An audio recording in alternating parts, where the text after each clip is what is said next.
Hi friends, मैं अरविंद शास्त्री आपके अपने चैनल डॉक्टर्स लैब पे स्वागत करता हूं। दोस्तों, आज मैं आपको डेफ्लेजाकोट 600 टैबलेट के बारे में जानकारी दूंगा।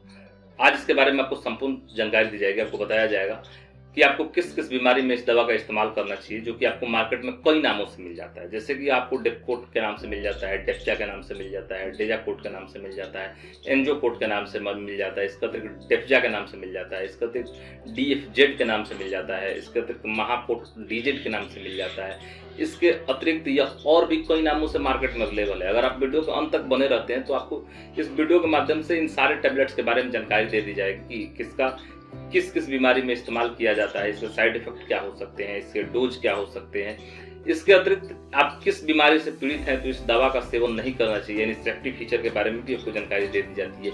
इसलिए वीडियो के अंत तक बने रहें ताकि आपको संपूर्ण तथा सटीक जानकारी मिल सके। अगर अभी तक आपने मेरे चैनल को सब्सक्राइब नहीं किया तो मेरे चैनल को सब्सक्राइब कर लें तथा वीडियो को लाइक करना न भूलें। स्वागत है दोस्तों एक बार फिर से आपके अपने चैनल पर। दोस्तों, जैसा कि मैं आपको बता दूं कि डेफ्लेजाकोट एक कोर्टिकोस्टेरॉइड है, इसलिए इसका उपयोग बहुत सारी बीमारियों में किया जाता है, जिसमें मुख्यतः इन्फ्लेमेटरी कंडीशंस यानी आपके बॉडी पार्ट में कहीं सूजन है तो उनको कम करने के लिए भी इस दवा का इस्तेमाल किया जाता है। इसके अतिरिक्त इसका उपयोग ब्रोंकल अस्थमा में किया जाता है। इसका मतलब है कि अगर आपके फेफड़े में कहीं पानी जम जाता है तो उसको भी ठीक करने के लिए इस दवा का इस्तेमाल किया जाता है। इसके अतिरिक्त रिमोटाइड अर्थराइटिस यानी आपके हड्डियों में दर्द होता है, यानी आपको जोड़ जोड़ पे दर्द होने लगता है, जो अर्थराइटिस हो जाता है, तो उसको भी ठीक करने के लिए इस दवा का इस्तेमाल किया जाता है। इसके अतिरिक्त इसका उपयोग स्पॉन्डिलाइटिस में भी किया जाता है, यानी आपके रीढ़ की हड्डी वाले एरिया में लगातार बैठे रहने के चलते या फिर आपको लगातार लंबे समय तक गाड़ी चलाने के चलते जो दर्द हो जाता है तो उसको भी ठीक करने के लिए, स्पॉन्डिलाइटिस को भी ठीक करने के लिए इस दवा का इस्तेमाल किया जाता है। इसके अतिरिक्त इसका उपयोग और भी बहुत सारी बीमारियों में जैसे इम्यूनोलॉजिकल डिसऑर्डर्स में भी किया जाता है। इसके अतिरिक्त इसका उपयोग स्किन एलर्जीज में किया जाता है, यानी अगर आपको एलर्जी हो रहा है, जैसे आपके बॉडी पे स्किन रेसेस हो जाते हैं, लाल चकत्ते जैसा हो जाता है, या आपको फिर छोटे छोटे दाने निकल आते हैं, तो उन सारी चीज़ों को भी ठीक करने के लिए इस दवा का इस्तेमाल किया जाता है। इसके अतिरिक्त आपके आंखों से जुड़े रोग के लिए भी इस दवा का इस्तेमाल किया जाता है। इसके अतिरिक्त इस दवा का उपयोग किडनी से जुड़े रोग के लिए भी इस दवा का इस्तेमाल किया जाता है। लेकिन अगर आपको किडनी संबंधित रोग है तो आपको पहले डॉक्टर से सलाह लेने के बाद ही, अपने कंडीशन के बताने के बाद ही इस दवा का इस्तेमाल करना चाहिए।